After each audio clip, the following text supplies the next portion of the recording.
যে পরিমাণে গরম শুরু হয়েছে ঢাকা শহরে,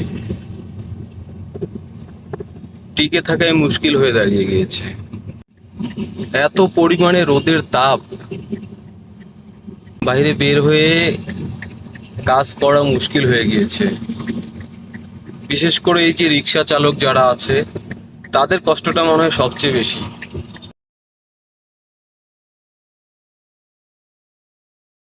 এই গরমে তাদের রিক্সা চালাটা কতটা কঠিন, এটা আসলে আমরা উপলব্ধি করতে পারবো না।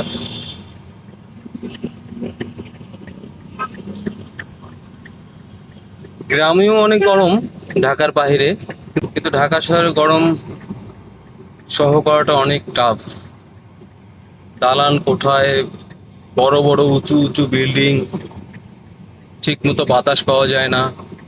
এই জন্য আমরা যারা ঢাকা শহরে বসবাস করি